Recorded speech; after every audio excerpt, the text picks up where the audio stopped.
Halo para pembelajar, masih bersama saya Agus Eko Madio dan masih di suplemen mata kuliah Arsitektur Kota. Kali ini materi yang ingin saya sampaikan ke Anda adalah tentang guna lahan atau dalam bahasa Inggris disebut land use. Nah, kalau di materi saya di kelas itu tata guna lahan atau land use planning ya, itu disebutkan menjadi perangkat pengendali dari pertumbuhan kota yang terutama digerakkan oleh motif ekonomi. Nah, karena motif ekonomi biasanya cenderung berorientasi pada pasar ya, yang penting laku, yang penting nilai ekonominya tumbuh, dan sering kualitas kota itu nggak jadi pertimbangan utama. Nah, land use planning atau tata guna lahan itu memastikan supaya ada harmoni ya, dan kualitas kota itu tetap terjaga meskipun faktor ekonomi itu menjadi kekuatan yang dominan. Nah, tata guna lahan ini ya sering lebih efektif ketika diterapkan pada kawasan-kawasan yang direncanakan secara khusus. Ya, misalnya kawasan permukiman skala besar ya. Banyak di dunia, bahkan di Indonesia itu di Jabodetabek itu banyak sekali ya permukiman skala besar yang memang direncanakan dari awal ya. Nah, bahkan di dalam kawasan tersebut ada kawasan yang sengaja fungsi-fungsinya dicampur. Ya, kita sebut sebagai mixed use ya. Nah, tujuannya adalah supaya kawasan tertentu itu bisa hidup sepanjang hari karena aktivitas yang berbeda-beda di waktu yang berbeda. Nah, sekarang yang ingin saya sampaikan ke kalian adalah bagaimana konsep tata guna lahan ini itu terjadi di lapangan ya, dengan kasus beberapa kawasan yang sengaja direncanakan di sekitar Jakarta. Nah, secara virtual sudah ada dua mahasiswa saya nih. Yang pertama adalah Nadif nih. Nadif ini katanya sedang jalan-jalan di Central Business District di Bintaro Jaya. Nah, satu lagi ada George nih. Tapi katanya ini George di luar planet nih.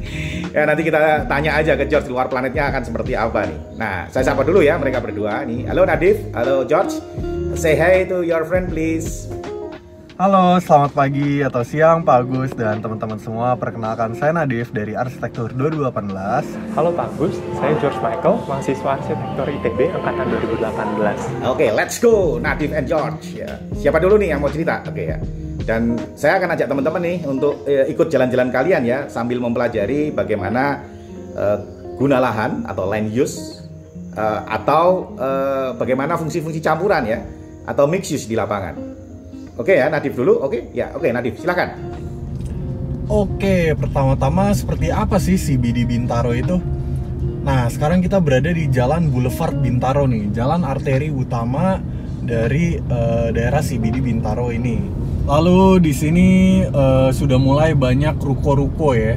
Nih ada yang sifatnya dipakai untuk kantor ataupun minimarket atau bank cabang atau mungkin toko-toko juga ataupun mungkin jasa-jasa. Jadi, nah yang menarik di daerah sini ada pusat elektronik namanya Electronic City dan juga banyak showroom mobil sebenarnya.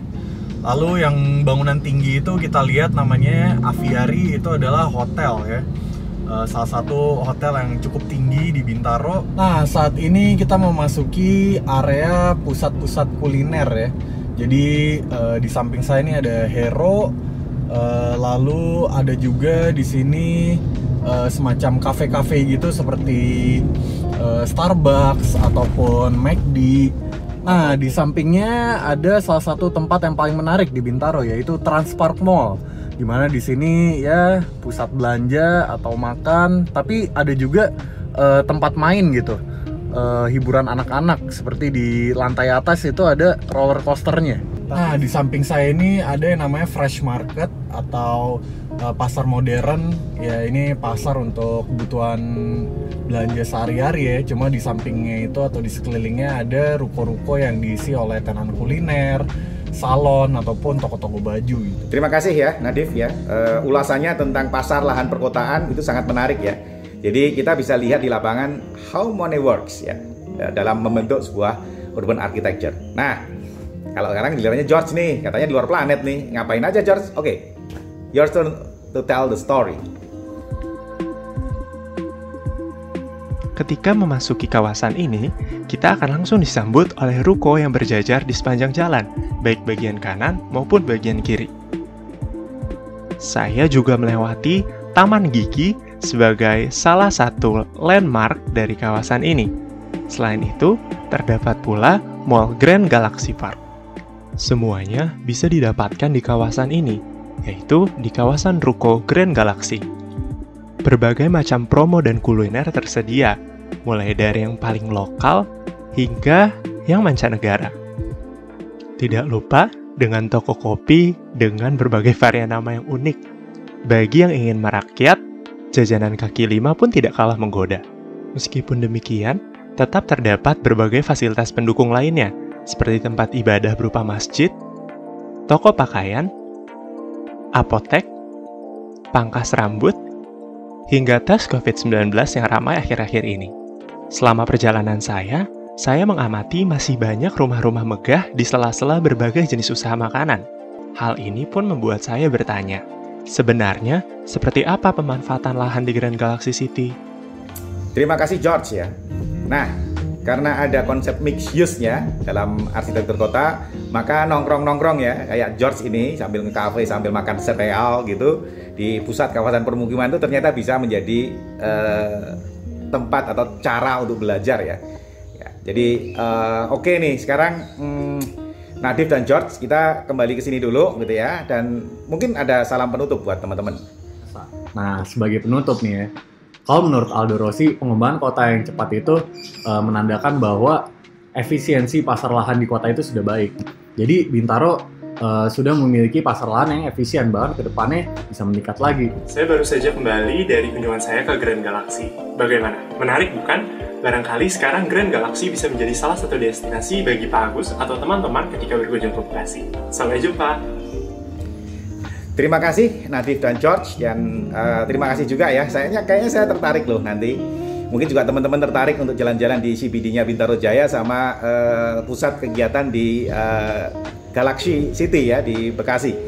Nah, lewat Nadif dan George kita belajar ya, ternyata ya arsitek itu sering melihat bagaimana suatu tempat itu bagus gitu loh. Oke, karena arsitek dibayar ya atau bekerja memang untuk tugas itu. Nah, tetapi di balik itu kita arsitek itu sadar bahwa ada faktor tak kasat mata yang memang menggerakkan sebuah wujud lingkungan binaan, termasuk bagaimana ide-ide kita, ide-ide arsitek itu tentang wujud kota yang baik itu bisa jalan. Faktor tersebut adalah ekonomi. Nah, namun saatnya saya harus undur diri karena ya saya harus pindah ke materi kuliah arsitek kota yang lain. Jadi selamat belajar, jangan lupa jalan-jalan, sampai jumpa.